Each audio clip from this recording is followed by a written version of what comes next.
Kwa hivyo tunasema kwenye wale sasa wako katika viti, wenye wanatuongoza, kwa sababu wazazi wetu walimwaga damu na wakasema isiwahi mwagika tena, na bado sasa mambo yenye inaendelea tunaona nataka tena kutuelekesha kwenye tumetoka, kwa hali ya kumwaga damu, kuuana bure na umaskini, na walikuwa wanapigana ndio tupate mashamba, kwa sababu wazungu walikuwa wametutoa kwa mashamba yetu, tunapelekwa kwa kijiji. Vita si kitu mzuri.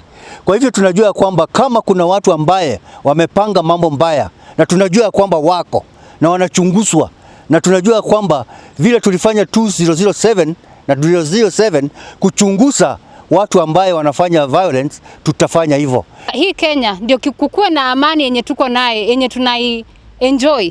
Watu walipigania na kwa gharama kubwa sana, walimwaga damu yake, ndio maana tuko na hii amani. Na ningependa tu kuambia watu ambao wanatumika vibaya, hii amani yenye tuko naye tusiichezee, kwa sababu tunajua ya kwamba kukikuwa na hizo protest, violence na kila kitu inaharibu kila kitu.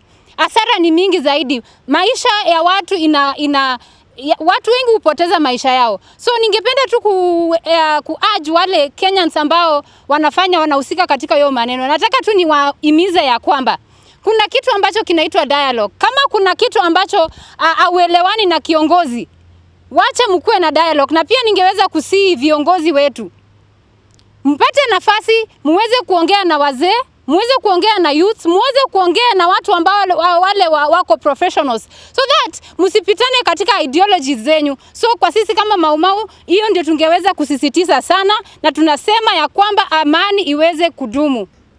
Ile ningewasihi hao vijana wakome kwenda kwa hiyo mikutano ya hadhara, lakini kama ni kuattend hiyo mikutano waende huku, lakini wakome kutumiwa na hao wanasiasa, sababu wakienda huku wanaweza kutana na kifo huku, wanaweza kutana na wanaweza kuumizwa, na watawasha wazazi wao, watoto wao wakilia huko nyumbani, sababu wanaweza kufia huko.